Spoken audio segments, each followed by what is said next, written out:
মুরগির ওষুধের প্রচুর দাম। যারা অল্প কিছু মুরগি পালন করেন তাদের পক্ষে সব ওষুধ ক্রয় করা সম্ভব না।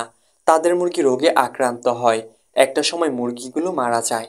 কিন্তু আমাদের হাতের নাগালে আমাদের ঘরে এমন ঔষধ আছে মানুষের, যেগুলো প্রয়োগ করলে আমাদের মুরগিগুলো সুস্থ হয়ে যেতে পারে, সুস্থ হবে ইনশাআল্লাহ, যদি আমরা সঠিক সময় সঠিকভাবে প্রয়োগ করতে পারি। আজকে আমার এই ছোট্ট ভিডিওতে আলোচনা করব মুরগির কোন রোগ হলে আপনারা কি ওষুধ প্রয়োগ করবেন, কিভাবে প্রয়োগ করবেন মানুষের। ইনশাআল্লাহ আপনাদের মুরগিগুলো সুস্থ হয়ে যেতে পারে বা সুস্থ হবে যদি আপনি সঠিকভাবে সঠিক সময় প্রয়োগ করতে পারেন।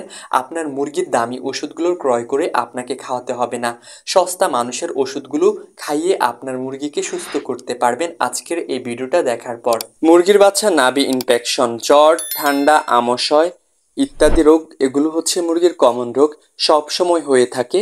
এই রোগগুলোর মাধ্যমে অন্যান্য রোগ মুরগির শরীরে বাসা বাঁধে। আজকের এই ভিডিওতে এই রোগগুলো সম্পর্কে আলোচনা করা হলো। আপনারা এই রোগগুলো বিষয়ে ওষুধ প্রয়োগ করতে পারবেন মানুষের ওষুধ ঘরোয়াভাবে, তাই ভিডিওটা খুবই গুরুত্বপূর্ণ। শুরু করা যাক মূল ভিডিও। আসসালামু আলাইকুম বন্ধুরা, আমি ফাহিম আছি আপনাদের সাথে। নিয়ে এসেছি নতুন আরেকটি ভিডিও।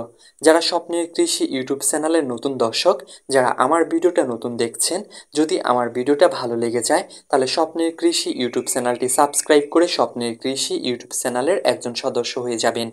যারা ইতিমধ্যেই চ্যানেলটি সাবস্ক্রাইব করেছেন তাদের প্রতি কৃতজ্ঞ। শুরু করা যাক আজকের মূল ভিডিও। ভিডিও শুরু করার আগে একটা গুরুত্বপূর্ণ কথা বলি। অনেকেই বলে বুঝতে পারি না। কি বলছেন ভাই, একটু ভালোভাবে বুঝিয়ে বলেন। আমি সবসময় চেষ্টা করি আপনাদের ভালোভাবে বুঝিয়ে বলতে, আপনারা যেন উপকৃত হন সেভাবেই আমি উপস্থাপনা করি। যদি আপনারা টেনে টেনে দেখেন তাহলে কিছুই বুঝবেন না। না টেনে সম্পূর্ণ ভিডিওটা দেখুন, ইনশাল্লাহ উপকৃত হবেন। প্রথমে আমি যে ওষুধটার কথা বলতে চাই, এই ওষুধটা আপনি বাজারে ফার্মেসিতে যে কোনো ওষুধের দোকানে খোঁজ করলেই পেয়ে যাবেন। ফ্লুগাল দারুণ একটি ঔষধ। বাচ্চা মুরগির যখন নাভি ইনফেকশন হয় আমরা পাগল হয়ে যাই, বাজার থেকে অনেক ওষুধে প্রয়োগ করি, কিন্তু বাচ্চা মুরগির যদি সঠিক সময় নাভি না শুকায়, যদি নাভি ইনফেকশন হয়, আপনি যদি মানুষের এই ফ্লুগাল ওষুধটি সঠিকভাবে খাওয়াতে পারেন তাহলে ইনশাল্লাহ আপনারা ভালো একটা রেজাল্ট পাবেন। আপনাদের বাচ্চা মুরগির নাভি ইনফেকশন থেকে মুক্তি পাবে, সুস্থ হয়ে যাবে। কিন্তু এই বিষয়টা অনেকেই জানতেন না। অনেকেরই বাচ্চা মুরগির শরীর থেকে পাখা বড় হয়ে যায়, নাভি ইনফেকশন হয়ে বাচ্চা মুরগিগুলো মারা যায়, হা করে নিঃশ্বাস নেয়। আপনারা যদি এই ফ্লুগাল ওষুধটি সঠিক সময় প্রয়োগ করতে পারেন, আপনাদের বাচ্চা মুরগি নাভি ইনফেকশন থেকে মুক্তি পাবে, বাচ্চা মুরগি সুস্থ হয়ে যাবে ইনশাআল্লাহ। এই ওষুধটি তখনই খাওয়াবেন যখন আপনার বাচ্চা মুরগির নাভি ইনফেকশন হবে, প্রস্রাব ইনফেকশন হবে, তখনই প্রয়োগ করবেন। কিন্তু সুস্থ বাচ্চা মুরগিকে এই ওষুধটি খাওয়ানোর কোনো প্রয়োজন নেই। ফ্লুগাল ওষুধটি কিভাবে প্রয়োগ করবেন? ফ্লুগাল ওষুধটি প্রয়োগ করবেন 5 লিটার পানিতে একটি ট্যাবলেট, ভালোভাবে মিক্স করে আপনার মুরগিকে খেতে দিবেন। যখন বাচ্চা ছেলেমেয়েরা জ্বরে আক্রান্ত হয় তখন আমরা নাপা সিরাপটি খাইয়ে থাকি, কিন্তু আপনার মুরগি যদি জ্বরে আক্রান্ত হয়, আপনি আপনার মুরগিকে যদি এই নাপা সিরাপটি সঠিক সময় প্রয়োগ করতে পারেন, সঠিক সময় খাওয়াতে পারেন, আপনার মুরগির জ্বর ভালো হয়ে যাবে, সুস্থ হয়ে যাবে।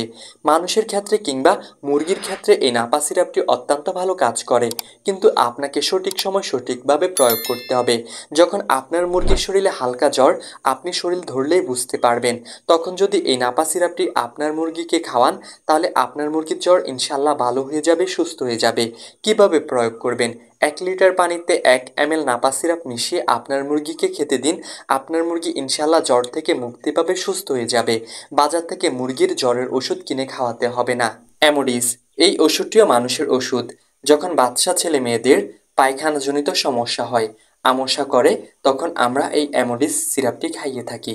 কিন্তু আপনার মুরগির যদি পায়খানাজনিত সমস্যা হয়, যেমন পাতলা পায়খানা, তারপরে হচ্ছে অনেক ধরনের পায়খানাজনিত সমস্যা হয়, যদি পায়খানাজনিত সমস্যা হয়, আপনি যদি এই অ্যামোডিস সিরাপটি খাওয়ান, আপনার মুরগির পায়খানাজনিত সমস্যা ভালো হয়ে যাবে ইনশাআল্লাহ। কিন্তু সব ক্ষেত্রে না, পাতলা পায়খানার ক্ষেত্রে এই অ্যামোডিস সিরাপটি ভালো কাজ করবে, আমশার ক্ষেত্রে ভালো কাজ করবে। রক্ত আমশয়, চুনা পায়খানা, সবুজ পায়খানা এসবের ক্ষেত্রে তেমন একটা ভালো কাজ করবে না, কিন্তু খাইয়ে দেখতে পারেন, কাজ করলেও করতে পারে।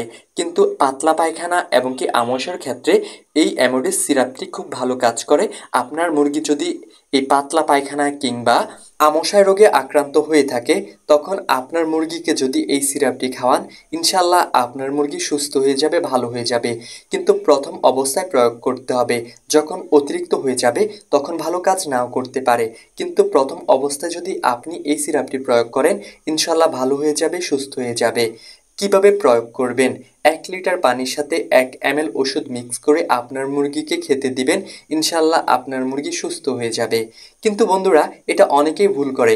আমরা 1 লিটার পানির সাথে 1 ml বললে তারা একবারই দেয়। এটা অবশ্যই 3 দিনের কোর্স করতে হবে, 3 দিন আপনার মুরগিকে খাওয়াতে হবে। মুরগির জগতে সবচেয়ে মারাত্মক রোগ হচ্ছে ঠান্ডা। আমার মতে ঠান্ডা ছাড়া মুরগির অন্য কোনো রোগই নেই। মুরগির ঠান্ডা থেকে সকল রোগ আসে শরীরে। আপনি যদি ঠান্ডা নিয়ন্ত্রণ করতে পারেন তাহলে আপনার মুরগি সবসময় সুস্থ থাকবে। এডোভার্স, এই ওষুধটি অত্যন্ত গুরুত্বপূর্ণ ওষুধ। এই ওষুধটা মানুষের ওষুধ। যারা অল্প কিছু মুরগি পালন করেন তারা তো ঠান্ডার দামি দামি ওষুধ এনে আপনাদের মুরগিকে খাওয়াতে পারবেন না। আপনি যদি আপনার মুরগির ঠান্ডা প্রথম অবস্থায় থাকাকালীন এই ওষুধটা প্রয়োগ করেন, কিংবা অন্যান্য ওষুধ আছে মানুষের ঠান্ডার ওষুধ, সিরাপ এনেই খাওয়ালে আপনার মুরগির ঠান্ডা অনেকটাই ভালো হবে, সুস্থ থাকবে। আসলে বন্ধুরা, মানুষের অনেক ওষুধই মুরগির ক্ষেত্রে ব্যবহার করা যায়, কিন্তু আপনাকে সঠিক প্রয়োগ আর সঠিক কীভাবে ব্যবস্থাপনাভাবে প্রয়োগ করতে হবে সেটা জানতে হবে। এই সিরাপটি 1 লিটার পানিতে 1 ml করে প্রয়োগ করবেন আপনার মুরগিকে, তাহলেই আপনার মুরগি সুস্থ হয়ে যাবে, ইনশাআল্লাহ ঠান্ডা থেকে অনেকটাই মুক্তি পাবে। বন্ধুরা, যেটা গুরুত্বপূর্ণ বিষয় এটা হচ্ছে যাদের অল্প মুরগি তারা অনেক ওষুধ ক্রয় করতে পারে না বলেই তাদের জন্য ভিডিওটা। যাদের অতিরিক্ত মুরগি, হাজার হাজার মুরগি, তারা এই ওষুধগুলো না প্রয়োগ করাই উত্তম। কারণ আপনারা মুরগির ওষুধ মুরগিকেই প্রয়োগ করবেন। কারণ আপনাদের যদি একটি বলে পুরো চালানে চলে যেতে পারে। আপনারা যদি ভুল করেন তাহলে মারাত্মক ক্ষতিগ্রস্ত হতে পারেন। তাই ভালো ডাক্তারের পরামর্শ নিয়ে আপনারা মুরগির ওষুধই মুরগিকে প্রয়োগ করবেন। কিন্তু যাদের অল্প মুরগি তারা এই ওষুধগুলো প্রয়োগ করতে পারেন, ইনশাল্লাহ অনেকটাই আপনাদের মুরগি ভালো থাকবে, সুস্থ থাকবে, নিয়ন্ত্রণে থাকবে। কিন্তু সর্বোচ্চ উত্তম যার ওষুধ তাকেই প্রয়োগ করা। আপনারা চাইলে মুরগির ওষুধ মুরগিকে প্রয়োগ করতে পারবেন, কিন্তু মুরগির ওষুধের অনেক দাম। যারা অল্প মুরগি পালন করেন তারা ওই ওষুধগুলো ক্রয় করে সুবিধা করতে পারবেন না। তাই আমি এই ওষুধগুলো সাজেস্ট করেছি। এই ওষুধগুলোর দাম কম, এই ওষুধগুলো খাওয়ালেও আপনারা ভালো একটা রেজাল্ট পাবেন, আপনারা উপকৃত হবেন। কিন্তু যারা অনেক বেশি মুরগি পালন করেন তারা এই ওষুধগুলো প্রয়োগ করবেন না, বলে দিলাম। তারা ডাক্তারের পরামর্শ নিয়ে ভালো ওষুধ প্রয়োগ করবেন। মুরগির জন্য যেসব ওষুধ, এই ওষুধগুলো ভালো, এই ওষুধগুলো ভালো কাজ করে, কিন্তু অল্প মুরগির ক্ষেত্রে প্রয়োগ করাটা উত্তম। বেশি মুরগির ক্ষেত্রে এই ওষুধগুলো প্রয়োগ না করাই ভালো। বন্ধুরা, আরও অনেক ওষুধ আছে মানুষের যেগুলো মুরগির ক্ষেত্রে অত্যন্ত ভালো কাজ করে। আপনারা বড় ভিডিও দেখতে অভ্যস্ত না। যারা এই পর্যন্ত ভিডিওটা দেখেছেন তারা একটা কমেন্ট করেন, আমি এই পর্যন্ত ভিডিওটা দেখেছি। দেখি কে কে এই পর্যন্ত ভিডিওটা দেখেছেন। যদি আপনারা বলেন তাহলে আমি এই বিষয়ে দ্বিতীয় পার্ট আনব, মানুষের কি কি ওষুধ মুরগির কি কি রোগের কাজ করে। আশা করি আপনারা উপকৃত হবেন। আমি কি দ্বিতীয় পার্ট আনবো কিনা সেটা আপনারা কমেন্ট করে জানাবেন। এতক্ষণ আপনাদের মাঝে ছিলাম আমি মোহাম্মদ পাইম হোসাইন। ভিডিওটা কেমন লেগেছে অবশ্যই কমেন্ট করে জানাবেন। আল্লাহ হাফেজ, আসসালামু আলাইকুম।